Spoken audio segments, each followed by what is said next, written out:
Welcome to the channel Reddit Community Stories. Today I'll tell you about a man who was tossing his dog's waste onto my front yard. I won't drag it out. Let's jump right into it. I've got a weird situation here and I need some advice before I do something I'm going to regret. This is in Idaho. My wife and I bought our house about 4 years ago. It's a quiet street, mostly older couples, a couple young families, the kind of neighborhood where everybody waves but nobody really stops to talk. We liked that about it. About 6 months ago, somebody new moved in across the street from us. An older guy, maybe late 60s.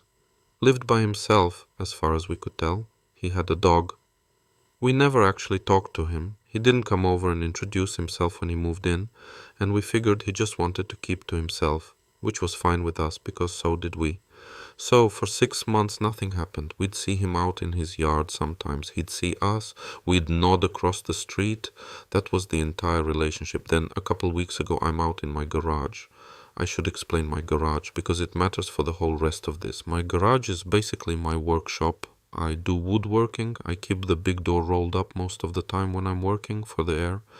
And here's the thing about how it's set up. From inside, in the back where my workbench is, I can see the whole street perfectly. But from outside, nobody can see me. I'm just a shadow in the dark part of the garage. People walk by, and they have no idea I'm standing right there. Remember that, because it's the only reason I ever found out what was going on. So I'm at my bench, and I look up because something moves across the street.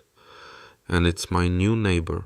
Walking his dog, he walks the dog straight across the road, onto my front lawn. The dog squats and pees. He stands there a few seconds, and then the two of them turn around and walk back across the street and into his house. Now, I want to be really clear about something because I don't want to come off like one of those people who loses their mind over their grass. We have a dog. Both our next-door neighbors have dogs. There are at least 3 more dogs just on the far side of the street. Everybody around here walks their dog. Sometimes a dog wanders onto your lawn for a second. Nobody cares about that. That is completely normal. This was not that. This was a man walking his dog the entire width of the street, specifically to use my lawn, and then walking straight back home. I didn't say anything that first day. I figured maybe the dog really had to go and my grass was the nearest patch. People can be touchy about their yards and I didn't want to be that guy over nothing. But that night I asked my wife about it. I said, "Hey, have you noticed anything strange about the front lawn lately?" And she stopped what she was doing and she said, "You know what, now that you mention it, there's been way more dog mess to clean up than there should be." She'd been handling the yard cleanup most weekends because I'd been buried in work out in the shop, and she said the bag had been getting heavier and heavier. She just assumed it was people walking their dogs through and not picking up after them. She told me she'd actually been getting pretty annoyed about it for weeks. So we put the two things together. Him walking his dog over here on purpose, and weeks of way more mess than there should be, and it started to look like this had been going on a lot longer than the one time I happened to catch it. So the next week I worked with the garage door up, and I kept half an eye on the street the whole time. 4 days in, here he comes, exact same routine. Across the street, onto my lawn. Except this time the dog doesn't just pee, the dog does the whole thing. And the neighbor just stands there for a second, glances around and starts walking away. He's going to leave it. I stepped out of the garage and I called over to him. I kept it friendly, I really did. I said, "Hey there, you need a bag? I've got some right here." He didn't look at me, didn't say a single word. He just hurried back across the street, went inside and shut the door. I stood in my own driveway for a minute, kind of stunned. Then I walked across the street and knocked on his door. I figured we'd just have a quick, slightly awkward conversation. He'd be embarrassed, and that would be the end of it. He didn't answer. I knocked again. Nothing. His car was right there in the driveway. His lights were on inside. He was home. He just was not going to open that door. So I went back to my house and told my wife, and we landed on 2 things. One, this was strange enough now that we needed to actually find out what was going on. And 2, just trying to talk to him wasn't going to work because he'd already shown us twice that he wasn't going to engage. So I did the thing that, looking back, set everything else in motion. I bought a small security camera. the kind you mount up under the eave, records to a little memory card. I put it up where it covered the front lawn, and I didn't tell him about it. And for the next several days, I'd sit down in the evening and go through the footage. He was doing it almost every single day, sometimes twice a day. Walk the dog over, dog uses my lawn, walk back. Never once picked up. It was a routine for him, like brushing his teeth. And I'm going to be honest with you about where my head went, because it matters for the rest of this whole thing. I got angry, genuinely angry, the kind of angry where you lie awake at night writing little speeches in your head, planning exactly what you're going to say. I started looking up the city ordinances on this stuff. I started reading other people's stories online about neighbor feuds that went on for years and years. And in my head, I built this whole version of him. I decided he hated us for some reason we didn't know about. I decided he was a small, mean, spiteful old man who got some kind of kick out of this. That was the guy I had him figured for. That was who he was in my mind. A few days into watching the footage, I caught him out in his driveway one morning about to get into his car. So I walked across and I told him straight. I said, look, I know you've been bringing your dog onto my lawn. I've got it on camera. If I see it one more time, I'm calling the police and reporting you for trespassing. And he didn't react the way I expected at all. He didn't get defensive. He didn't apologize. He just kind of squinted at me like he was working hard to figure out who I even was. And then he said, that's not me. Must be some of the other neighbors. Lots of dogs around here. And he got in his car and drove off and left me standing there in his driveway. I went home furious. I sat down at the laptop and opened up the camera app because I had a few days of footage I hadn't gotten around to watching yet. My plan, honestly, was to put together a little highlight reel of him doing it, maybe print some stills out and tape them to his front door. I was at peak petty. I'm not proud of it. And that's when I saw what was actually going on. After our little driveway conversation, he had stopped walking his dog onto my lawn. That part was real. The footage showed his dog using his own yard now, across the street. But there was still mess showing up on my grass. Every day. So I slowed the footage down and I watched closer. And about an hour after his dog goes in his own yard, he comes back outside. He's got a small garden shovel in his hand. He walks down his own driveway. He crosses the street carrying something balanced on the shovel. He steps onto my lawn and he flicks the shovel forward. He had scooped his own dog's mess off his own lawn, carried it across the street and dumped it on mine. I watched it 5 times in a row. I called my wife in and made her watch it. She watched it twice, and then she walked into the kitchen and just stood there for a while, not saying anything. He hadn't stopped after I confronted him. He just changed his method. He went from walking the dog over to using a shovel as a delivery system. There was actual effort going into this now. Planning. Steps. So that's where I'm at. I've got a neighbor I have never once had a real conversation with who has apparently decided that his job in life is to move his dog's mess from his yard to mine, who looks me in the eye and denies it. And I've got the whole thing on video. What do I even do with this? First update.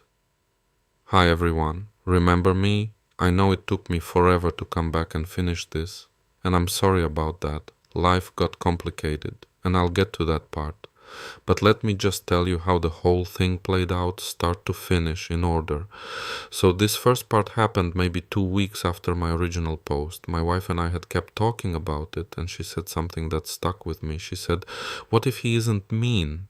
What if he's losing his mind?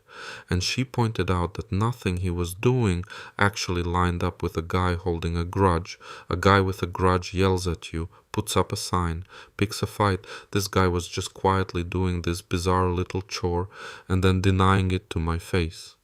She said, that's not anger, that's confusion. So before we did anything legal, she wanted to try talking to his son. We'd seen a younger guy come by on weekends, and we figured that was his kid. That became the plan. So we started watching for the son. A weekend or 2 went by with no sign of him. Then one Saturday morning, my wife sees a car pull into the driveway across the street, and it's him. And I want you to know, I did not go over there angry. By that point, weeks had gone by, and my wife had put this idea in my head that something might genuinely be wrong with the old man. So I'd cooled all the way down. I walked over, knocked, introduced myself, told him I lived across the street, and then I just asked him one simple question. I asked if his dad had been doing okay lately. He went quiet, and then he asked me, "Why are you asking?" So I told him. Gently, I said, "Your dad's been bringing his dog onto our lawn for a while now, and when I tried to talk to him about it, he denied it but kept right on doing it." And I said it was strange enough that my wife had started to wonder if maybe something was going on with him medically. I said I wanted to come to you about it before I did anything else. And his whole face changed. He looked at me for a long second, and then he said, "Can we go over to your place?" He didn't want to have this conversation where his dad might hear it, so he walked back across the street with me, and we sat down on my front porch, and he told me everything. He said his dad had been slipping for a few years now. Memory, judgment, all of it. The family was almost certain it was early onset dementia, but, and here's the part I need you to hold on to, because the rest of the story hangs on it, they had not been able to get him an official diagnosis, because his dad flat out refused to see a doctor, and on paper, legally the old man was still considered competent. He could still drive, he could still sign documents, he could still look his own kids in the eye and tell them no when they tried to step in and help. So the whole family was stuck. They couldn't force him to get evaluated, and they couldn't take over his affairs because as far as the law was concerned, he was a capable adult who was choosing to refuse help. And then the son told me the thing I really, really need you to remember for later. He said the family was basically waiting for something official to happen, a police report, a documented incident. Anything on the record coming from an outside authority, because that paper trail was the one thing that was going to give them the legal leverage to force an evaluation and finally get the old man real help.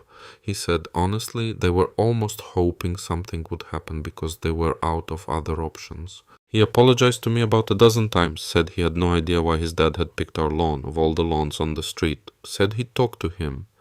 And I told him to please stop apologizing, because by then I understood just how wrong I'd had this. And I told him something I had not planned on telling a stranger on my porch that morning, that my own dad has dementia too.